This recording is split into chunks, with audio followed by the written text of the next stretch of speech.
Epigastric রিজনে কোনো মাস পাওয়া গেলে আমরা কী কী বিষয় ভাবি সেটা নিয়ে আজকে একটু বলবো। প্রথমত সেটা হচ্ছে কার্সিনোমা অফ দ্য স্টমাক। এই ক্ষেত্রে কিন্তু পাওয়া যেতে পারে। এছাড়া স্টমাকে লিম্ফোমা হয়, লিম্ফোমা হলেও কিন্তু এরকম এপিগ্যাস্ট্রিক রিজনে একটা মাস পাওয়া যেতে পারে।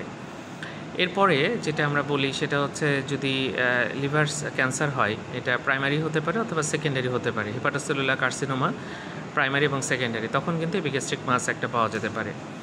ট্রান্সভার্স কোলনে দিতে যাই, কোলনে যদি কোনো ক্যান্সার হয় তাহলে এখানে মাস পাওয়া যেতে পারে। প্যানক্রিয়াসে কিন্তু ক্যান্সার হয়, হেড অফ দ্য প্যানক্রিয়াসে ক্যান্সার হয়, সেটা কিন্তু এখানে পাওয়া যেতে পারে। প্যানক্রিয়াটিক সিরোসিস্ট যদি হয় তাহলে কিন্তু এখানে একটা মাস পাওয়া যেতে পারে। যাক, এপিগ্যাস্ট্রিক মাসের অ্যাপ্রোচটা খুব ইম্পর্টেন্ট, কারণ হচ্ছে আপনি যদি এরকম পান তখন কিন্তু সাধারণত আলট্রাসোনোগ্রাম, এন্ডোস্কোপি এটা করে নিশ্চিত হতে হয়। তাহলে আমরা কী কী জিনিস মাথায় রাখবো সেটা জানা থাকলে আমরা সহজেই ডায়াগনোসিস করতে পারবো এবং চিকিৎসা সুন্দর হবে এবং সঠিক হবে। ধন্যবাদ সবাইকে।